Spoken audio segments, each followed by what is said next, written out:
Amigos, bienvenidos a Conexión Ciudadana, donde tu voz cuenta. Soy Ricardo Yen. Agradecemos al Señor, el Todopoderoso, que nos permite una entrega más de este espacio Conexión Ciudadana. Esta transmisión se está realizando desde el canal de YouTube de Conexión Ciudadana. Así que te animo a que vayas ahora a YouTube, escribas Conexión Ciudadana, te suscribas, le des like.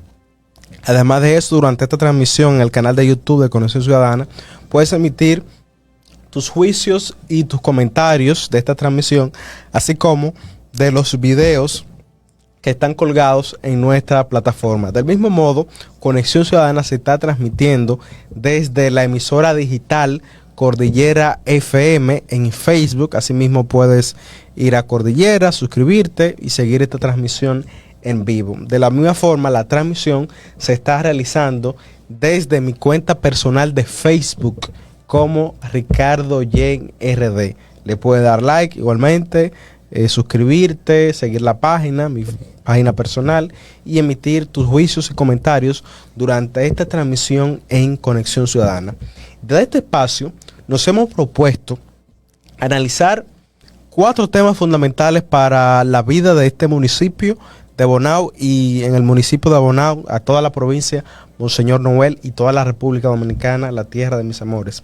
Estamos hablando de 4 puntos esenciales: economía, política, problemáticas sociales y medio ambiente. 4 temas transversales para la articulación de las políticas públicas que impacten la vida de las personas. Esa es la misión histórica y social de Conexión Ciudadana: poder acompañar a los diferentes segmentos de la sociedad sin ningún tipo de exclusión, para representarles sus principales aspiraciones y ser un portavoz de esas inquietudes. Y además de eso, de ser un portavoz, creemos sí y solo sí en un periodismo de soluciones.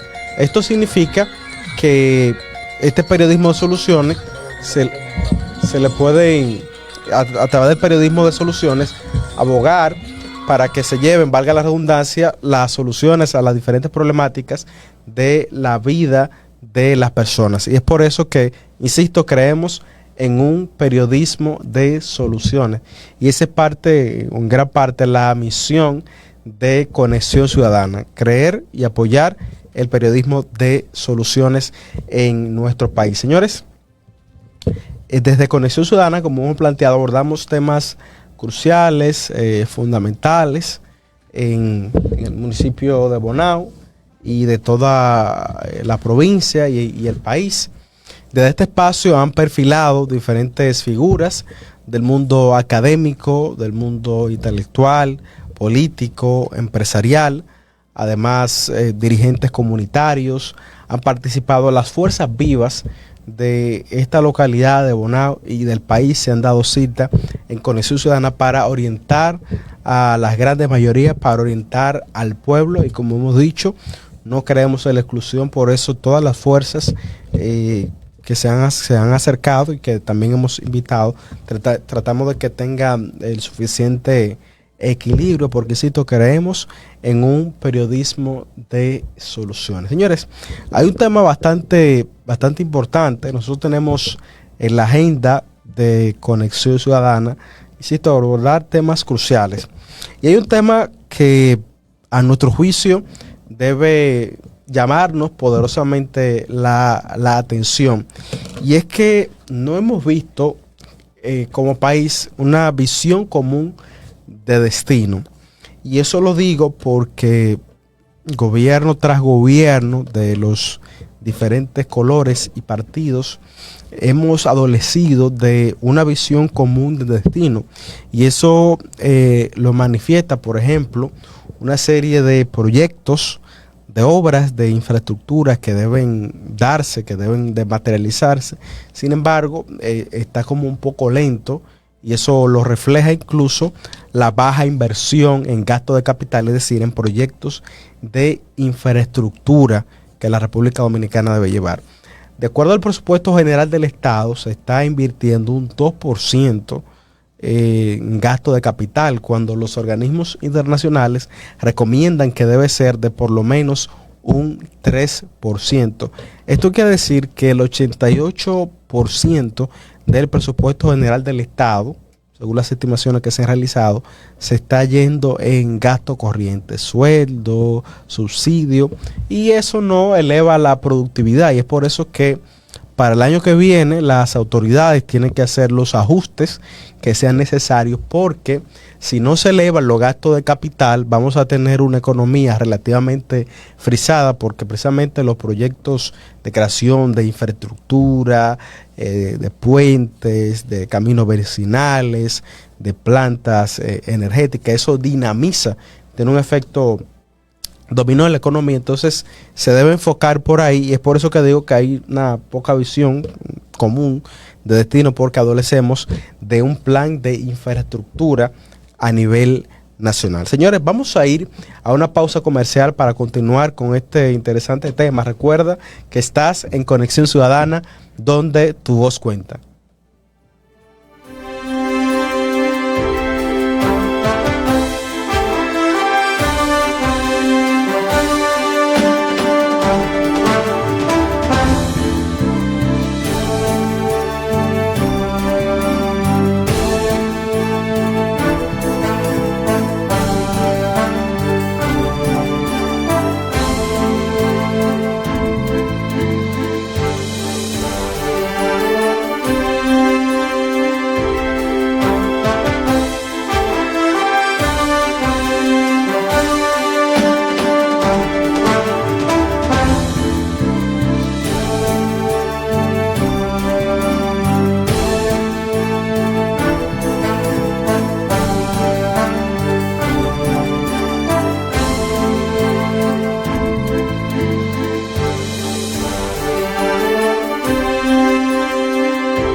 Amigos, estás de regreso en Conexión Ciudadana, donde tu voz cuenta. Agradecemos a las personas que se van conectando, se han ido conectando desde el minuto 1 en Conexión Ciudadana en Facebook, así como en Cordillera, en mi cuenta personal de Facebook, como en el canal de YouTube de Conexión Ciudadana. Agradecemos a cada una de las personas, insisto, que se han ido conectando desde el minuto 1 en este espacio Conexión Ciudadana. Comentábamos antes de la pausa comercial de que el país adolece, pese a tener una estrategia nacional de desarrollo que está estipulada en la ley 1-12, que establece la estrategia nacional de desarrollo. La estrategia nacional de desarrollo es el plan, digamos, es el mapa, es la ruta por la que debe transcurrir, caminar el país para ser una nación desarrollada. Y esta agenda está fijada de cara al año 2030.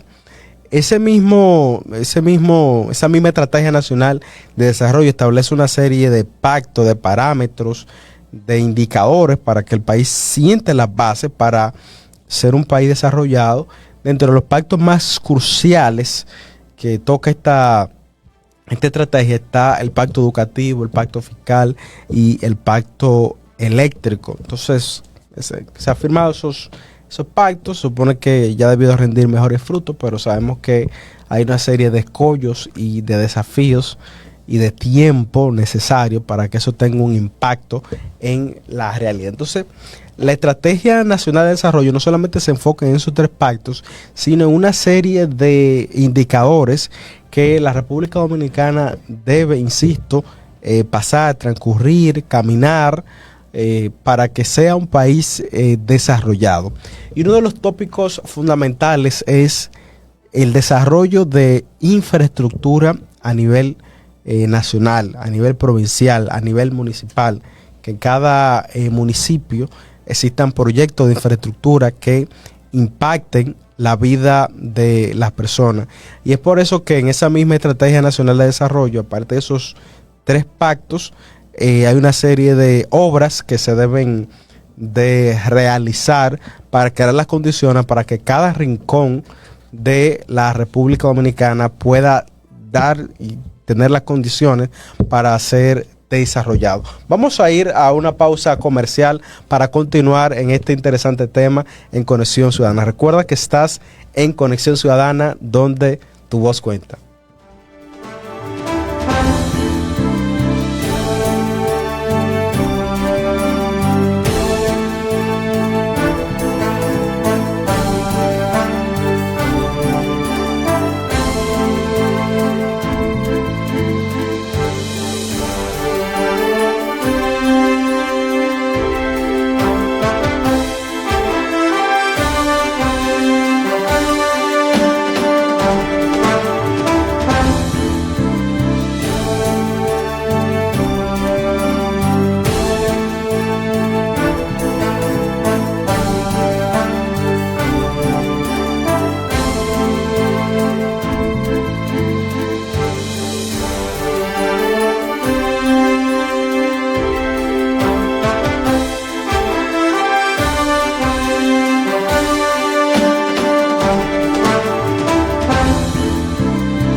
Amigos, estás de regreso en Conexión Ciudadana, donde tu voz cuenta. Como lo habíamos prometido y anunciado en las redes sociales de Conexión Ciudadana, el día de hoy nos acompaña en este segmento de entrevista exclusiva el maestro y activista social Francis Peña, que es bastante conocido en este municipio de Bonao.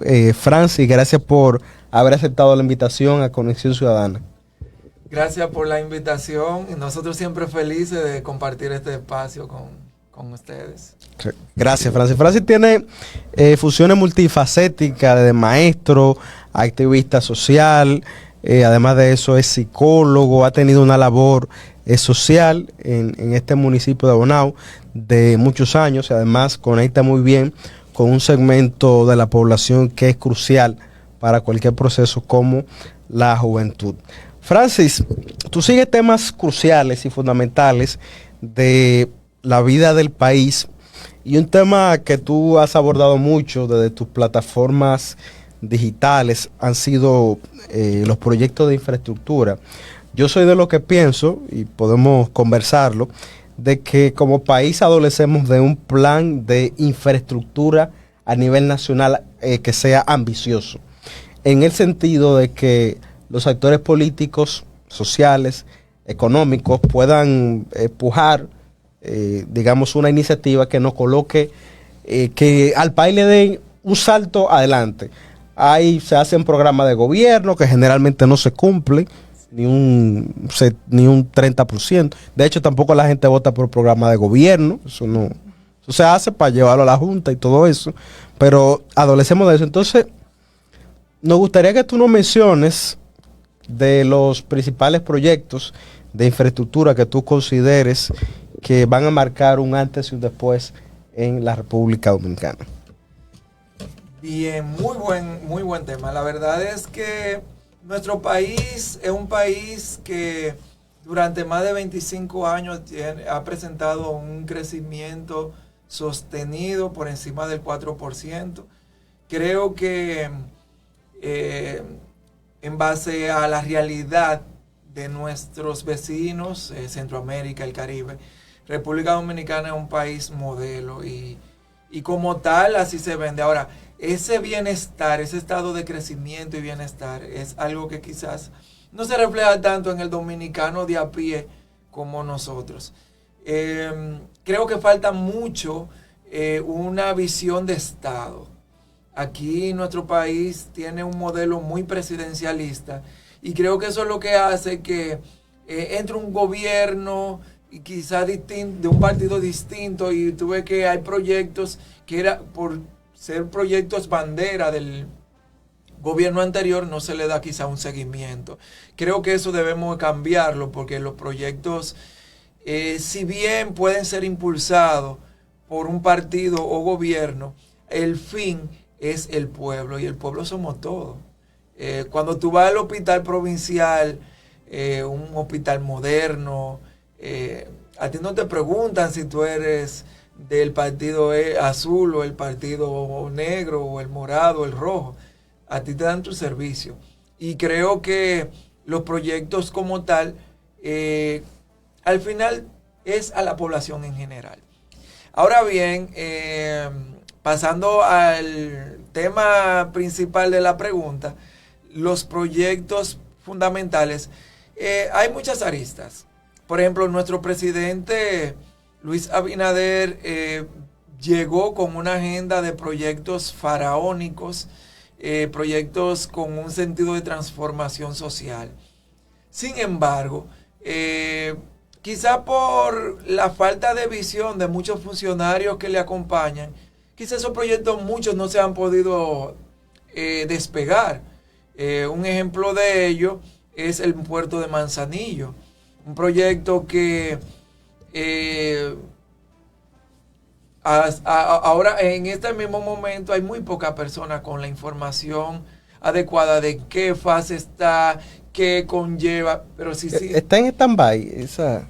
Se están ejecutando, pero lo que se está ejecutando, más que la ampliación de un puerto, como todos esperábamos, es un proyecto de generación eléctrica. Me parece que unas cuantas plantas a full oil y demás. Sin embargo, los detalles no quedaron bastante claros. Sin embargo, se está hablando de que eran prácticamente 1 billón de pesos. Que se iba, o sea, 1 millón de millones. Y no hay tanta información. Sin embargo, vemos como proyectos como Pedernales, Cabo Rojo, un proyecto que está en ejecución, ya se inauguró la primera etapa del puerto por Cabo Rojo, que es un puerto de cruceros.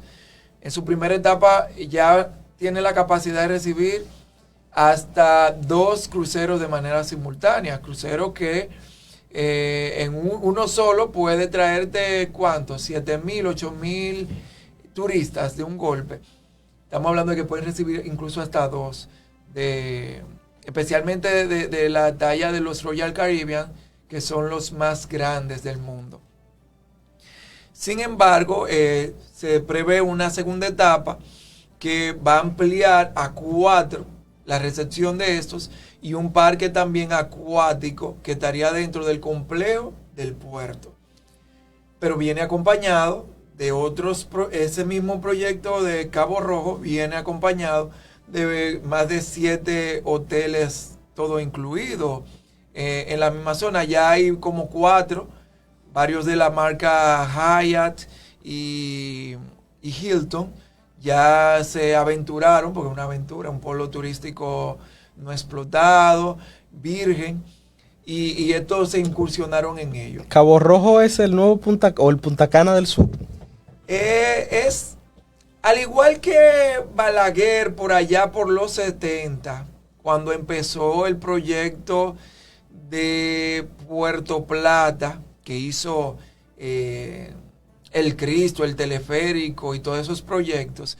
Creo que es la apuesta de Luis Abinader para el desarrollo del turismo en el sur profundo. Y creo que ahora hace una semana se confirmó que el grupo Punta Cana, los Rainieri, van a ser quienes van a administrar este proyecto. Y estando los Rainieri y estos grupos empresariales internacionales, y ya con esa garantía de que ya tienen el aeropuerto ya licitado, se va a iniciar también un aeropuerto internacional, hay muchas probabilidades de que el proyecto sea exitoso. A propósito de eso que menciona, hay que recordar, las personas que nos están escuchando, la región sur es una de las zonas que menos inversión pública tienen en la República Dominicana, porque la inversión pública se ha concentrado mucho en el Gran Santo Domingo, en el Cibao, pero sobre todo en Santiago. Sí, solamente ha sido la gran beneficiada. Sí, solamente el Cibao, por ejemplo, y estaba viendo un dato que me dejó casi loco, el Cibao, solamente el PIB del Cibao supera economías como de Honduras y El Salvador. O sea, en los actuales momentos, la región norte o Cibao tiene un peso económico que supera el de países de Centroamérica, insisto, como El Salvador y Honduras. Pero retomando, digamos, la desigualdad en el campo de la inversión pública, hemos visto que, si bien es cierto, este fideicomiso pro Pedernales en Cabo Rojo, de alguna forma ha ido dinamizando la economía. Tú has mencionado los grupos económicos que están participando, que hay garantía de que se va a desarrollar. En ese sentido, a veces se arman muchos proyectos como estos, pero ¿se está beneficiando la gente de Pedernales de toda esa dinámica, Francis? Justamente estaba viendo hace unos días que tras la llegada del 5º crucero, hicieron un piquete en el puerto. La gente del pueblo de Pedernales. Y eso me llamó la atención y me llevó también a reflexionar el por qué ellos harían algo así con un turismo que esté en pañales. Y precisamente es porque muchos de ellos esperaban que esos cruceristas, al igual que cuando tú vas a Puerto Plata y ves los cruceros ahí tanto en Taino Bay como en la que está ahí en Maimón, Puerto Plata, esa terminal, Amber Covey, tú ves que ellos llegan están en la estadía, pero ellos salen a conocer los pueblos. Y eso era lo que esperaba el pueblo de Pedernales, que esos turistas que están llegando al puerto pudieran quizás ir al pueblo, comprarle la bisutería, el coco al coquero, el dulce a la señora del... En fin, y eso generara una sinergia y un dinamismo económico, y se han quedado esperándolo. Pero también hemos visto cómo, por ejemplo, al inaugurarse el puerto, se anunciaron más de 15 cruceros, y hasta ahora solo se han materializado algunos 5 o 6 que han llegado en prácticamente un año que ya tiene el puerto aperturado. Entonces, esas son cosas que han generado cierta preocupación. Sin embargo, es normal que cuando estos proyectos empiecen despacio y ya más adelante vayan. Todo va a quedar a la buena fe de las empresas que están invirtiendo, porque también son inversiones multimillonarias. Estamos hablando de más de 3,000 millones de dólares, que eso en pesos es una cifra astronómica, y que son inversiones que esperan ese retorno de las ganancias. Entonces, es algo arriesgado, pero dicen que el que no se arriesga no gana. Claro. Asimismo, ¿crees que en este fideicomiso por Pedernales, que está en formato de alianza público-privada, donde el Estado invierte y también el sector privado, el medio ambiente, se ha tocado el tema de la sostenibilidad en esa dinámica de inversiones? La verdad es que sí, a un nivel que yo hasta me sentí orgulloso, porque precisamente vi que tenían fueron tan delicados que incluso se hizo un vivero con plantas y animales endémicos de la zona, y prácticamente los animales se están sobreguardando, pero también esos plantas que son autóctonas de la zona se están recreando para que sean la misma ornamentaria de los hoteles que se están haciendo. Y es algo que me llenó hasta de satisfacción, porque todo el que ha ido a Punta Cana ha visto cómo esos complejos se instalan kilómetros, arrancan kilómetros de cocoteros y de plantas endémicas, y lamentablemente eso tiene un efecto secundario en la flora y la fauna. Los animales se van y el entorno se vuelve más agreste. Sin embargo, hemos visto que se ha tenido ese cuidado y esa delicadeza tanto con las plantas como también con los animales propios de la zona. Ya a nivel coralino, sí, no te voy a negar, desconozco si hubieron algún tipo de arrecife o algo que se pudiera haber afectado.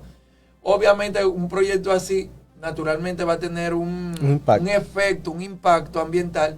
Sin embargo, ver que se estén tomando medidas para contrarrestarlo o minimizarlo es algo que nos llena de mucha satisfacción, la verdad. Muchos han planteado que Cabo Rojo podría convertirse en el metro del sur, en el sentido del impacto que podría generar, y a mí me parece interesante que se usen todas las estrategias para desarrollar el país, para crear proyectos que generen más crecimiento económico.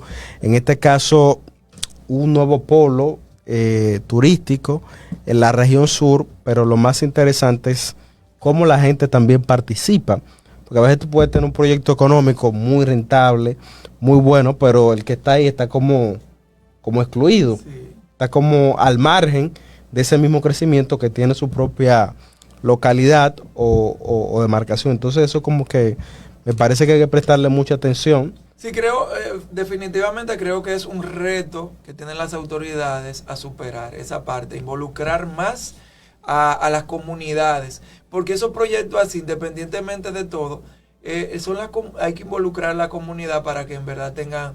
Imagínate que en sus primeros meses de operaciones empiecen las huelgas, las protestas y esos tipos de eso cosas. Eso espanta el capital. Exacto. El capital no puede ver huelga, eso se... Y más un proyecto tan arriesgado como ese. Con el aeropuerto internacional, por ejemplo, ver que lo hicieron a como a 15 o 20 kilómetros de la zona hotelera, también lo vi muy arriesgado eso.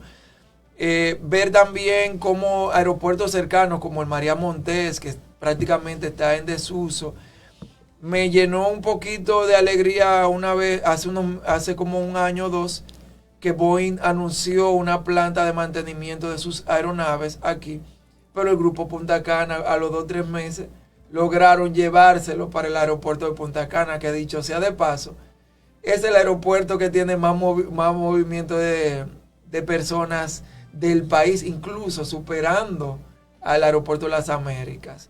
Y como que ver que el Estado permitiera eso, mientras se le está dañando esa inversión millonaria que hay en el aeropuerto de María Montés de Barahona, creo que son cosas que también ellos deben de considerar. A veces no todo se debe de ir para donde está la gente tiene un dilema popular que dice el dinero se va para donde está el dinero. Sí. Y a veces desde el Estado no debiera de fomentarse eso. Porque a veces fortalecen tanto un grupo económico que generan monopolios y no permite que otros grupos económicos también se vayan desarrollando. Hay otro proyecto muy interesante que tú también has abordado, Francis, y es la autopista del Ámbar. Nos gustaría que tú nos comentes las ventajas estratégicas que tiene este proyecto y cómo va a impactar la zona donde se está en proceso de construcción. Sí, la autopista del Ámbar es un proyecto multimillonario también.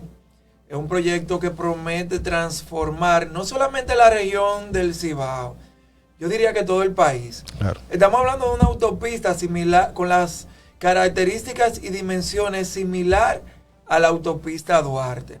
Esta autopista estaría conectando la avenida Circunvalación de Santiago con Puerto Plata y pondría toda la costa norte a 30 minutos de Santiago, rompiendo obviamente la cordillera septentrional.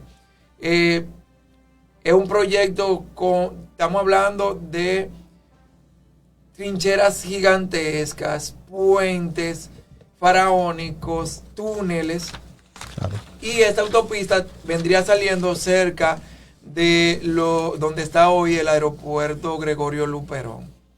Cerca también se está construyendo en esa zona un proyecto turístico inmenso también que se llama Punta Bergantín, sí, que es también bajo la modalidad alianza público-privada, y uno de los accionistas mayoritarios, luego del Estado obviamente, es el actor norteamericano Vin Diesel, que todos recordarán hace más o menos entrando el gobierno de Luis Abinader, esa foto simbólica, él cortando la cinta que dejaba inaugurados los trabajos. Recuerdo, para sí. esa. Punta Bergantín va muy lento. Me imagino que están en el proceso burocrático de permisología y eso. Igual en la misma condición está la autopista del Ámbar, pero ya tenemos confirmación de que los trabajos fueron iniciados. Había un asunto con el tema de los recursos que son muy necesarios, los básicos para todo proyecto. Y bueno, ellos que empezaron es porque ya tienen garantizados esos recursos. Me imagino que algún préstamo o varios préstamos de los tantos que se han ido aprobando han sido destinados para esos recursos. En ese sentido, tú has mencionado la figura de las alianzas público-privadas. ¿Realmente son beneficiosas para el país el formato de alianza público-privada? Yo creo que sí. No creo. Estoy seguro. Porque todo depende. En el sentido de que sea la alianza público-privada. Hay alianzas público o privadas que son 100% beneficiosas para el Estado. hay otras que no tanto. Por ejemplo, anterior, el modelo de alianza público-privada ha tomado auge luego de la satanización a la venta de las empresas públicas. Como fue muy famoso en el primer gobierno del señor Leonel Fernández. El proceso de capitalización. 2000, todas esas empresas que estaban en números rojos, que lo que le están era generando pérdidas al Estado multimillonarias y un reguero de gente ahí cobrando botellas, fueron yendo de manera gradual vendiéndose. Ahora, como eso se satanizó tanto, muchas personas de las que ahora son del Estado, ahora lo que se está haciendo es más el tema de la alianza público-privada, que el mismo Leonel fue el que también las acuñó con el tema de Barrick y demás. Entonces, ahora, bajo este nuevo modelo, todo depende del tema, cómo se negocien esas alianzas. Porque en la mayoría de los casos las empresas se benefician demasiado. Y ejemplos tenemos de más. Ahí está el peaje sombra, por ejemplo, donde prácticamente le dimos los peajes de una autopista a una empresa extranjera por más de 36 años. Y vimos cómo se tuvo que renegociar esa parte. Un chisme para atrás tenemos otro caso. El caso de la misma Barrick. En el momento, la negociación para que se diera, se ganaba como quiera.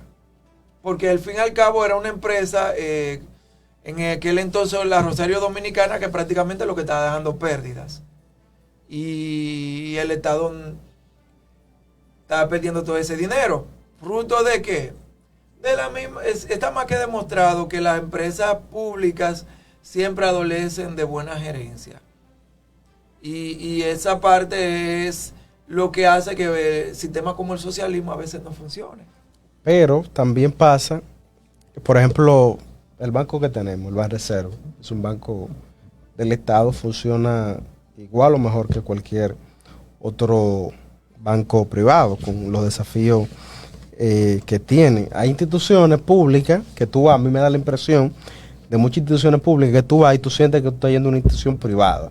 La atención al servicio al cliente, el servicio, o sea, hay un esquema de gerencia que funciona.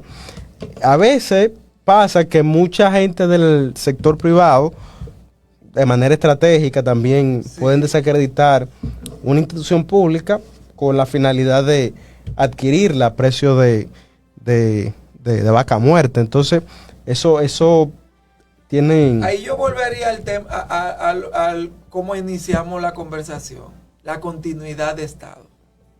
Hay gestiones que son muy buenas. Un ejemplo de ello es la del Banreserva que tú citas. Ahora mismo hemos visto una gestión muy eficiente. Veo muchos aristas que pueden generar cierta preocupación. Por ejemplo, verlos como están como invirtiendo mucho en proyectos estatales, que no queda muy claro en qué le va a retornar la ganancia. Ahora mismo se está viendo mucho eso. Y también el caso de aduanas. Yayo está haciendo una gestión muy eficiente en aduanas, pero nada nos garantiza que cambiado el gobierno o el funcionario de turno, llegue alguien que no lo haga bien y que mande por la borda todos los avances que hemos tenido. Y ahí vengo y pongo otro ejemplo actual, el de Senasa. Hasta hace unos meses, Senasa tenía una valoración como esta empresa estatal increíble y prácticamente se estaba comiendo el mercado. Yo, que también vengo del área de la aseguranza, en algún punto también me sentía tan preocupado. Bueno, el Estado no está haciendo una competencia tan un poco desleal. Cuando yo veía que iban y hacían cambios de ARS, a veces de una manera abrumadora, y te llevaban 1,000, 2,000 traspasos. Entonces, de un fuetazo de tu cartera. Entonces, eso yo dije, en un momento yo dije, ¿hasta qué momento este ritmo que esta gente lleva va a ser sostenible? Y ahí estamos viendo las consecuencias varios años después. Ya estamos viendo problemas financieros, y es precisamente porque entró tanta gente a la cartera que ya se está volviendo insostenible. Van a tener que subirle el presupuesto y el Estado intervenir y entrar más recursos, porque no es que SENASA va a quebrar. ¿Quién dijo? No va a quebrar. Ahora, el Estado va a tener que hacer una adenda, paralizar los traspasos y entonces inyectarle más dinero, y eso no es rentable. Se supone que debe de ser a la inversa. Claro. Señores, estamos con Francis Peña conversando sobre los diferentes proyectos de infraestructura que pueden marcar un antes y un después en la República Dominicana. Vamos a ir a una pausa comercial para continuar con esta interesante entrevista. Recuerda que estás en Conexión Ciudadana, donde tu voz cuenta.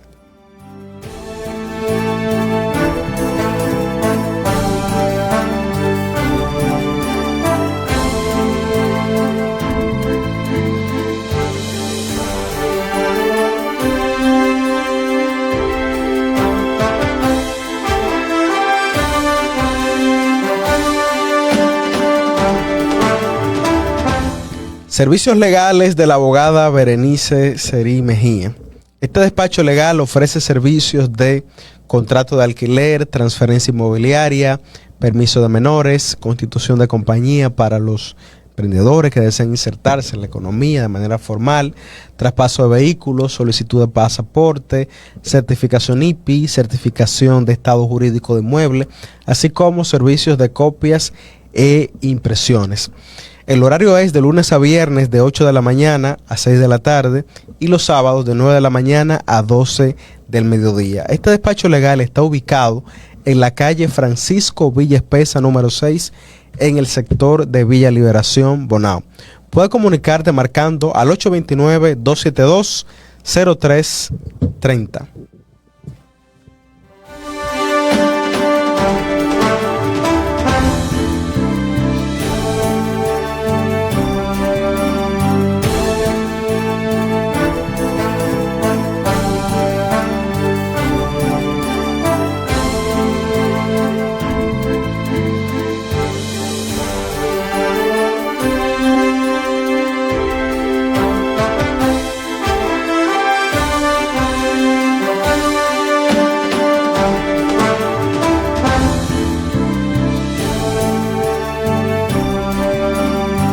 Señores, estás de regreso en Conexión Ciudadana, donde tu voz cuenta. En una entrevista en exclusiva con Francis Peña, maestro y activista social en el municipio de Bonao. Estamos conversando con Francis sobre los principales proyectos de infraestructura que pueden marcar un antes y un después en la República Dominicana por el impacto que puede generar a nivel económico, a nivel social, incluso de las mismas actividades productivas. Hay otro proyecto, Francis, que nos gustaría que tú nos desarrollaras, y es el World Trade Center de Santo Domingo. ¿Cuál es el alcance?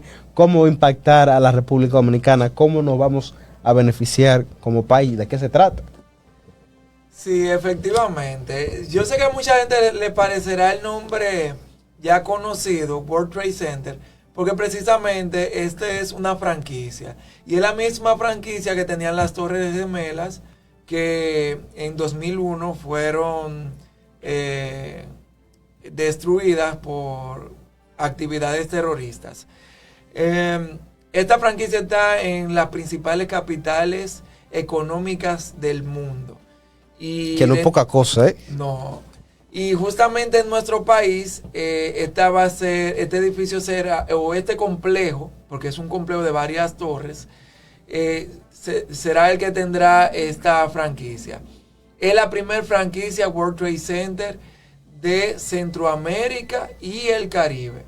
Es decir, que el hecho de que sea Santo Domingo que estrene el nombre de la franquicia World Trade Center, eso nos pone como la capital económica de Centroamérica y el Caribe, por encima incluso de Panamá, que no tiene la franquicia aún.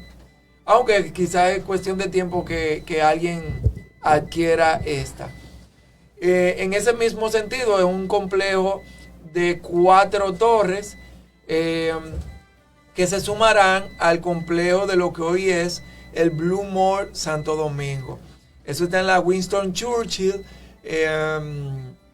del sector de Piantini, centro o polígono central, como se le llama, de la ciudad de Santo Domingo. Consta de 2 torres acristaladas. Estas 2 torres serán para uso exclusivo de oficinas y corporativos. En estas torres, una tendrá 29 pisos, otra tendrá 19 y serán parte de todo el conglomerado de empresas que estarán en este espacio. Luego, en la parte trasera del complejo habrán 2 torres más que ya serán torres de apartamentos, pero no serán torres de apartamentos cualquiera. Estamos hablando de torres de lujo de 500 y más metros cuadrados, prácticamente un apartamento por piso y unas dimensiones y unas terminaciones de primera. El complejo de las 2 torres residenciales se llama Blue Mall Luxury Suite, que hace honor precisamente al Blue Mall, que es la tienda ancla y la que tendrá los primeros 4 o 5 pisos de la plaza. Actualmente ya se aperturó la extensión. ¿En qué fase está? ¿Cómo? Ya está en un nivel de prácticamente 90% de terminación, porque los proyectos de los que estamos hablando ya son proyectos que se han iniciado y que están en ejecución.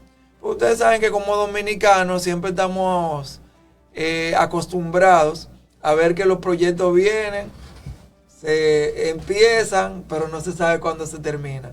El grupo Bellutini, que es la marca propietaria tanto de el Blue Mall como también de estas torres, ellos dicen que a finales de este año estarían inaugurando las torres. Lo estarían entregando. Por lo menos las torres corporativas, y ya en el caso del Blue Mall, tanto el original, obviamente todo el mundo sabe que está abierto, pero también la extensión ya se inauguró hace más o menos 8 meses. Claro, este espacio es súper interactivo. Escribe Berenice: saludos Francis, da mucho gusto escucharte. Dice Berenice: todo eso suena muy bonito, desarrollo turístico, conectividad, transporte moderno, pero uno como ciudadano común ya está un poco cansado de que se anuncien proyectos grandísimos que suenan espectaculares, vamos a ver, en los medios, pero en la realidad las comunidades siguen igual, con las mismas necesidades básicas sin resolver. Uno no puede evitar preguntarse si de verdad esos proyectos están pensados para beneficiar a la gente o si son más bien vitrina para lucirse. Porque, por ejemplo, ¿de qué sirve un World Trade Center si el agua no llega al barrio o si el transporte público sigue siendo un caos? Wow, Hay dilema, Francis. wow. De verdad que en eso estoy totalmente de acuerdo. Pero también son avances que el Estados Unidos que conocemos hoy no se construyó de la noche a la mañana, Roma tampoco. Entonces, son pasos pequeños, pero que nos garantizan un avance. Hay otras situaciones, por ejemplo, en el caso de World Trade Center, que es una marca ya privada, el hecho de que empresas privadas de capital extranjero tengan esos niveles de confianza es porque han visto en nuestro país ciertas condiciones jurídicas, económicas y sociales que permiten esas inversiones. Ahora bien, lo que no nos queda muy claro es con el tema de las inversiones públicas, porque en un país tan presidencialista, todos los presidentes quieren tener como su su sello personal. A Lionel siempre se va a recordar por su metro, por los elevados y los túneles. A Balaguer por la cantidad de infraestructura y también por su cuidado al medio ambiente. Y así sucesivamente. Entonces, en el caso del gobierno actual, hemos visto que se ha enfocado, ha tenido varios proyectos, digamos, faraónicos, como lo que ya hemos mencionado y otros que vamos a mencionar más adelante.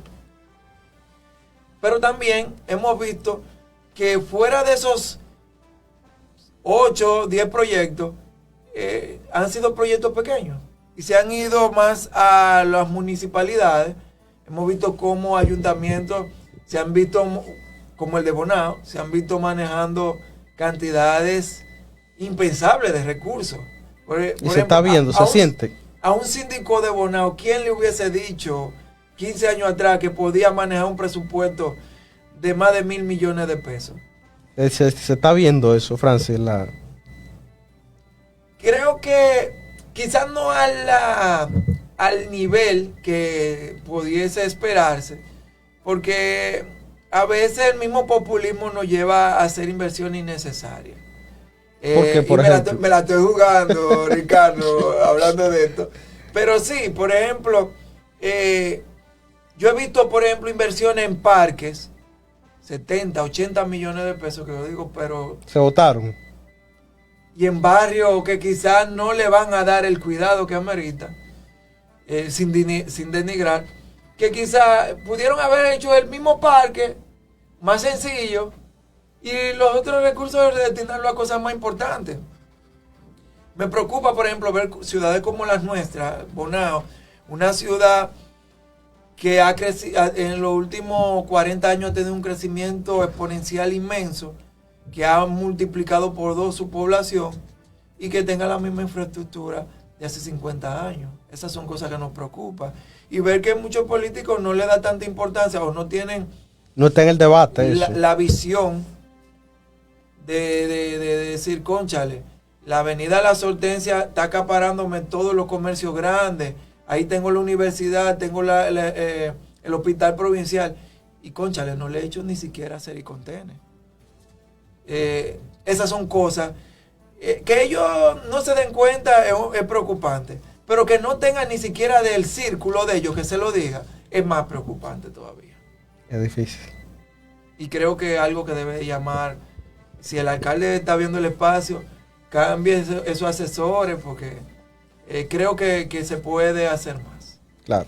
Con relación a otros proyectos como Moon Palace de Punta Cana, ¿en qué etapa está? ¿Qué se está haciendo? Wow, ¿Está generando empleo? ¿Cómo va eso? El Moon Palace será el hotel más grande de la República Dominicana, sin duda. Estamos hablando de 3 torres, 2 de ellas superan los 20 pisos de altura, algo que rompe con el esquema de Punta Cana, que la mayoría de los hoteles siempre se han mantenido en el esquema de que no pueden estar por encima de los cocoteros. No pueden estar por encima de la mata de coco, porque ahí rompe con el esquema. Y este caso, Moon Palace, que es un proyecto que se está construyendo en la playa de Macao, para mí una de las playas más hermosas que tiene este país, luego de Isla Saona y Bahía de las Águilas, obviamente, que hay que darle su plato aparte. Y en este proyecto consta de un campo de golf, tendrá más de 18 bares, tendrá más de 15 restaurantes, tendrá más de 19 cabinas de spa. Es un proyecto que será una ciudad completa en un mismo hotel. Moon Palace Punta Cana nos va a poner a otro nivel en materia de turismo. Un turismo que va a ser ya definitivamente para ya grandes ligas en turismo. Claro. A propósito de eso, recuerdo cuando estaba el proyecto de Cap Cana, que de hecho el actual presidente de Estados Unidos estaba involucrado en todo el proceso y pasó algunas cositas con los Azuri, que fueron los que construyeron ese proyecto, y Trump decía que ese proyecto no es un destino para clase media, o sea, que es un destino para ultra ricos, millonarios, por las inversiones que se están realizando ahí, y que la recepción son dirigidas para ese tipo de público. O sea, que un Quizá destino... el comentario fue inapropiado, pero es la verdad. ¿Eh? Es la verdad. Sí, entonces te lo decía, no, esto no es un destino para clase media. Esto no es para pobres, esto es para gente que tengan su cuarto. Claro. Entonces, en ese sentido, otros proyectos, digamos, ya más para acá, estábamos en el este, en el sur, en el Cibao, hemos visto el sistema integrado de transporte de Santiago, o sea, a nivel de materia vial, en qué etapa está, cómo está impactando esta zona, cómo se beneficia la región norte o Cibao. Ahorita tú dijiste un comentario que yo lo considero 100% verídico. Creo que el gobierno de Luis Abinader ha apostado fuerte por Santiago y de hecho ha venido a pagar esa deuda histórica que tenían los gobiernos con la ciudad de Santiago. ¿Por qué digo esto? Históricamente todo el mundo sabe que Santiago fue la ciudad más rico del país, con mayor productividad económica y demás. Pero la inversión histórica hacia la ciudad de Santo Domingo, por ser capital, nada personal, mis hermanos capitaleños, desvió mucho la atención de la ciudad de Santiago y eso y afectó el crecimiento de la ciudad. Sin embargo, hoy por hoy Santiago sigue siendo, a pesar de más de 60 años de esa mala práctica, Santiago sigue siendo la ciudad más industrializada del país. Y eso no lo digo yo, esos son los datos que el Ministerio de Industria y Comercio tiene. La ciudad con más zona franca del país es la ciudad de Santiago. Y hemos visto cómo de manera gradual Santiago ha ido volviéndose un caos en materia de transporte. Antes usted entrar y salir de Santiago era una cuestión de minutos. Ahora, transcurrir 1 kilómetro puede tardarte hasta 1 hora. Y es precisamente porque los sistemas han ido colapsando. A pesar de que le han hecho la circunvalación y demás. Entonces, con esta inversión el gobierno lo que dijo fue: vamos a hacer lo que estamos haciendo en Santo Domingo, pero de manera más orgánica y de manera más directa. Y lanzaron el SIT, que es el Sistema Integrado de Transporte de Santiago. Ellos hicieron lo mismo en Santo Domingo, obviamente por las dimensiones de Santo Domingo y por los grupos económicos que se mueven ahí, se ha tomado más tiempo. Entonces han tomado a Santiago como el modelo para resolverlo desde Santo Domingo. Este sistema incluye varios sistemas de transporte. Tenemos el monorriel, tenemos el teleférico, autobuses y bicicletas. El monorriel es un sistema similar al metro, con la particularidad de que es un sistema de metro ligero que se maneja a través de una monoviga. Es decir, que en vez de ir en rieles, va en una viga única y encima de ella es que se maneja. ¿Por qué eligieron este sistema? Bueno, este sistema lo eligieron porque es más barato y a la vez se adaptaba al suelo y a la realidad geológica, ¿no? Exacto, geológica de Santiago. Estamos hablando de que el sistema integrado de Santiago, señores, va a costar más de 4.000 millones de dólares. No estamos hablando de pesos. Y parte de ello está el teleférico, que es la primera línea, ya se está funcionando. Hay proyecciones de que para finales de año la primera línea del monorriel, o bueno, la primera etapa, porque es una línea única, que sería de la estación 1 de Cienfuegos hasta la estación 9, que está en lo que le llaman el edificio de la Junta, el edificio de las carreras, BNB. Esta estación, que es la estación central, y es donde básicamente todos los sistemas van a coincidir. Ya estamos hablando de que a finales de año posiblemente ya estén en modo de prueba, ya de que la gente va a estar montándose y demás, no inaugurado, porque obviamente para inaugurarse debe de estar todo. Las pruebas técnicas. Exacto, estamos hablando de que un tren que se va a mover solo, señores. Eso es a computadora, eso no va a tener un chofer como en el caso de Santo Domingo. Es algo totalmente automático. Justamente en la estación 9 está la línea 1 del teleférico y saldrá la línea 2. Entonces, a partir de la línea de la estación 15 del monorriel, que ya estará aperturada para la segunda etapa de inauguración, todavía no se ha dicho fecha, conectará con la línea 3 del teleférico, que conectará línea 1 teleférico de Santiago, el monorriel, y llegará hasta la zona de donde le dicen los motocross. Eso en Arroyo Hondo, Santiago, cerca de donde está la UAS de Santiago, para poner en contexto. Claro. Al final, estamos hablando ya los sistemas de autobuses se complementaron. Hay una parte que van a estar con la onza, otros van a ser eléctricos. Y todo esto va a generar un sistema de transporte que va a poner a Santiago al nivel de Medellín y otras ciudades modelo a nivel de transporte. Que esperemos en Dios que sí dé resultado.